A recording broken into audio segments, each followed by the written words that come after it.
rare find at the grocery store the other day, some rhubarb. So I'm going to make rhubarb, rhubarb apple pie. I'm going to be using a French recipe. Hi, I'm Agnès, and on my channel I post kind of semi-random videos, a lot of them having to do with sewing and others having to do with experiments in the kitchen, and today's video is one of those. And also forgive the hajju my hair. Curling my hair is part of my weekly hair treatment, and normally it relaxes a lot faster, so I'm not sure what I did today, but it's like this. The first step in making this pie, and really most pies, is to make the pie crust. So I like to use the traditional pate brisee. The recipe for it is really easy to find. It's all over the internet, just a few ingredients. If you're searching for it in English, American recipes will come up and they have sugar in them. The sugar is very rarely necessary. The French don't put sugar in their pate brisee, so I won't. This would be the sugar-free version. So this is going to make enough for 2 pie crusts actually, so I'm going to use half of it and then the other one will go in the freezer. So what we need is 2.5 cups of flour.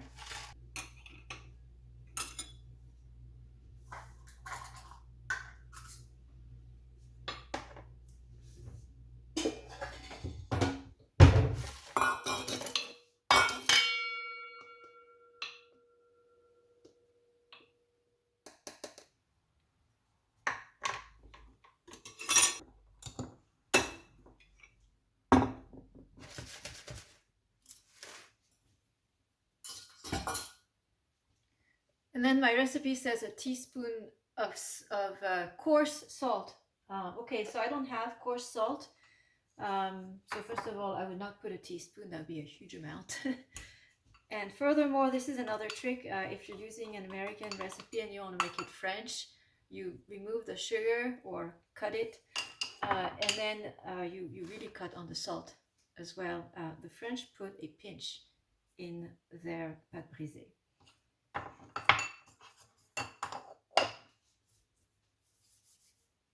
And then, yeah, teaspoon of sugar, not doing that, and then butter, 2 sticks. So I got it here. The key, mine is a little soft. It's summertime. It's not super hot, but it is, you know, summer. And I left it at room temperature, so it's a little soft. It's okay. The key to a flaky pate brisee, I learned that from Martha Stewart, is to use cold butter and work in a cold kitchen. So obviously, in the summertime, that doesn't quite happen. I could have chilled my butter.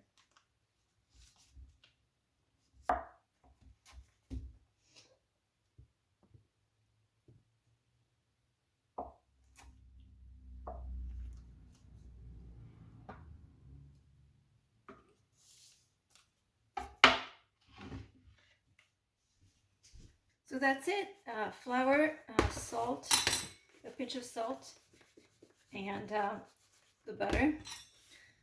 I've seen this done in a food processor. So another trick to get a flaky pate brisee is to not work it too much. You work it just enough that it comes together. So I'm just cutting my butter in coarse pieces here. And then we want to add water until it just comes together. The key again is to first use cold water and to put just enough. You don't want this to get soggy, otherwise it will be harder, thicker, not flaky.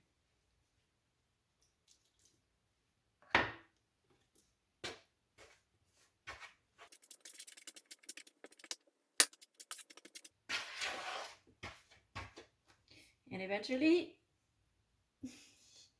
you gotta get it go in with your hands. There's no other way. Yeah, a little sticky. I think two things. My butter was definitely too warm, and I worry that I put a little too much water. But pie crust is forgiving, so all hope is not lost.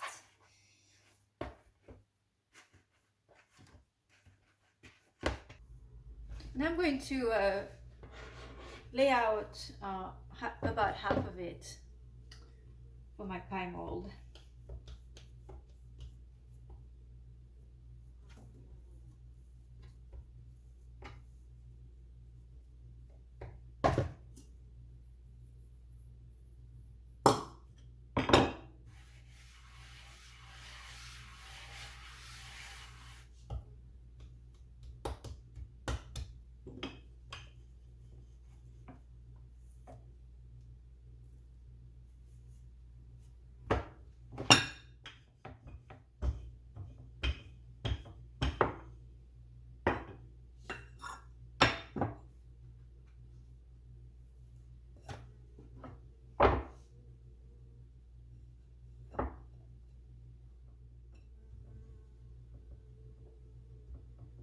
And this pie crust will go in the oven to be pre-baked 10 minutes, thermostat 6, 180 degrees Celsius. I'll have to translate all of that. I don't think this would ever work in the US, but in France, ovens have settings and you don't set the temperature. You set it on a number and the recipe tells you the number. You can imagine what would happen if we tried that in the US, where it's a country where we can't standardize anything. So a 6 on one oven would not mean the same thing as a 6 on the other oven. But in France, you can trust that. So at any rate, this will go in the oven, and meanwhile, I have to decide on the timing. This only go for 10 minutes. So probably I would prepare the rhubarb apple mix and then pre-bake and assemble the pie. So let's work on our pie filling. The recipe calls for 2 apples and 500 grams of rhubarb.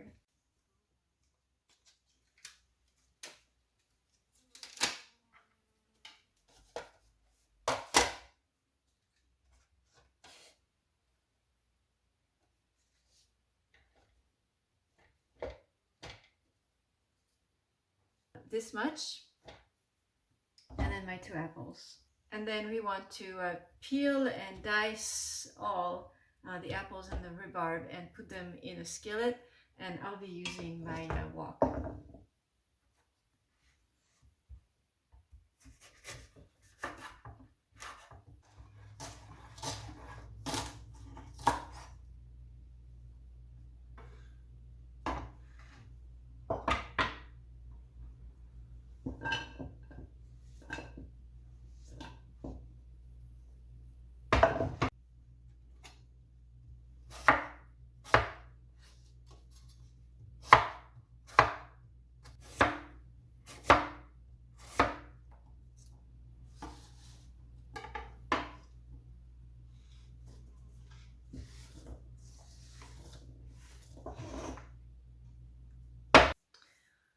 So we're going to be working 2 things at once here. One is to finally bake our pie crust. So I looked it up. 180 degrees Celsius is 356 degrees Fahrenheit. So I'll set my oven to 355. Perfect. So the oven is preheating. Meanwhile, we want to cook this with 25 grams of sugar. As far as I can tell, that's a quarter of a cup. We've got, and then it's asking for a noisette de beurre. A noisette is a hazelnut, a hazelnut of butter. That's a common term. So it's just for you to judge the notion of the size of a hazelnut. I think that's about right. Put that in. And half un demi-verre d'eau, half a glass of water. I'm interpreting this as being half a cup. I think it'll do. If I use my American water glass, that's not a French glass. I think this is about half a French glass. It's not a, you know, if there's too much water, it can always evaporate. Okay, so you want to stir this. Let me see my wood spoon.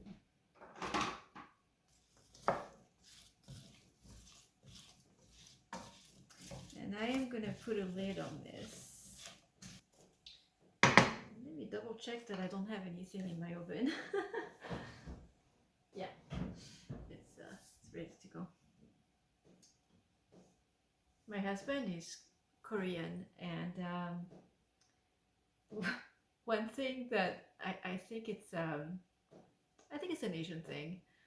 One thing he likes to do is to use the oven as a pot and pan holder. So I always have to make sure that there's nothing in there. Okay. So we get this nicely softening.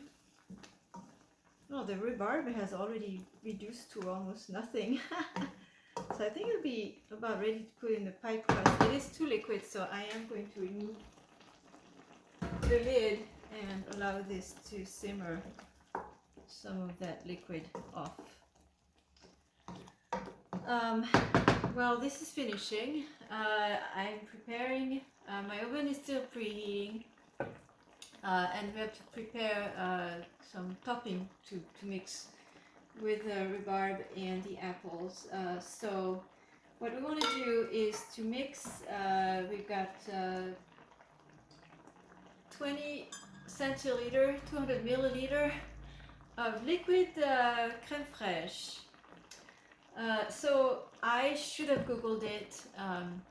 Crème fraîche from my childhood memories is like sour cream, but they said liquid and then they gave the amount for like milliliters is something you use for liquid. So I got half and half, so some kind of cream. So I'm hoping that's about right. Yeah, 200 milliliters of that. It's creamy.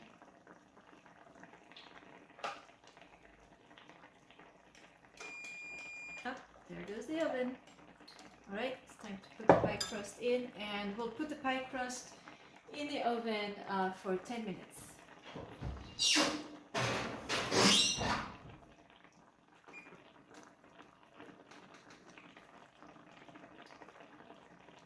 To this, we want to add 2 eggs.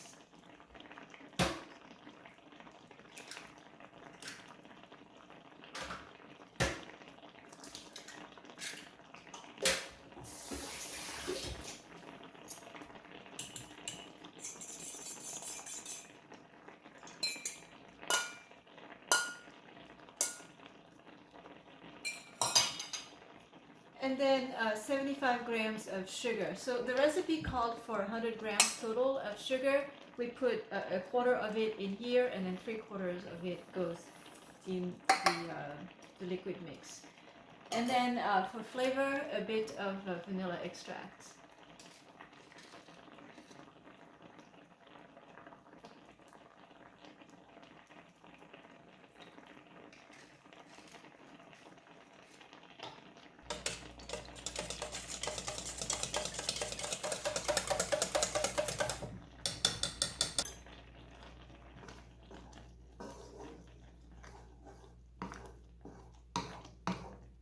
So keep an eye on this mix, make sure it doesn't dry too much, and then in 8 minutes my pie crust will be ready.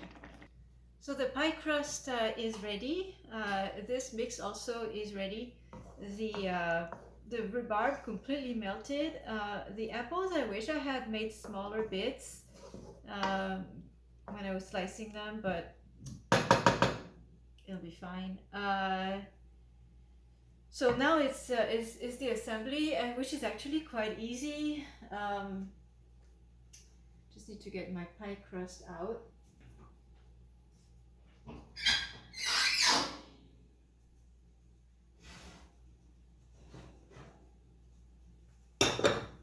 here it's pretty easy. Put the fruit here. They do call it the fruit, even though rhubarb I don't think is a fruit, but the apples are. And then we put the sauce on top.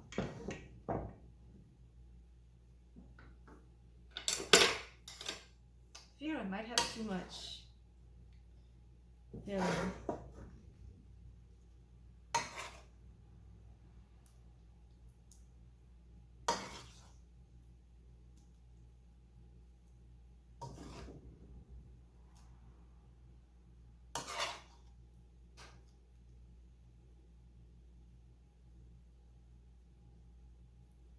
Okay, that's all I can fit because I also need to put the sauce. The temperature is still the same, 355, and they say for about 35 minutes, so I'm gonna put my timer for 30 minutes and check.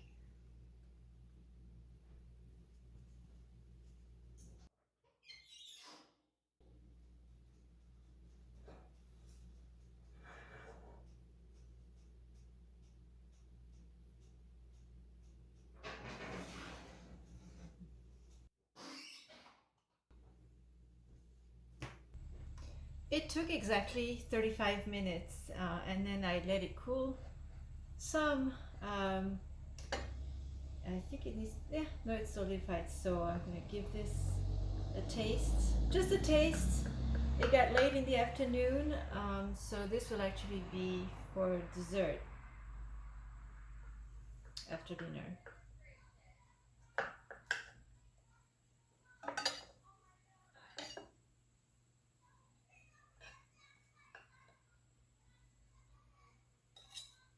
Let's have a look.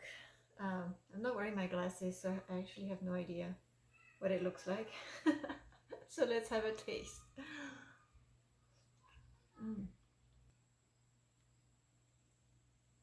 The sweetness really is coming from the custard sauce that we put on top.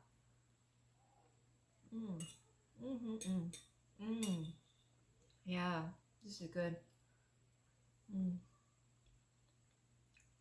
So mix, as always with rhubarb dishes, desserts. There's the tartness of the rhubarb and then the sweetness from the fruit and the sugar. One thing I was worried about was the crust. I did not do a very good job with it this time around. So let's see how it turned out.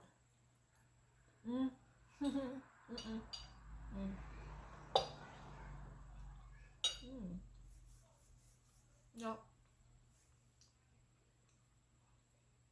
Nice and flaky. I was afraid it might be soggy, thick. Don't know how to describe it. Yeah, when you don't do your pâte brisée correctly, yeah, it feels soggy and dense. No, nice and flaky. So again, the pâte brisée, really forgiving because I did everything wrong. Pretty much, I put too much water, and then I worked with warm, really soft butter. Pretty forgiving. If you enjoyed this video, give it a like. Thank you for watching.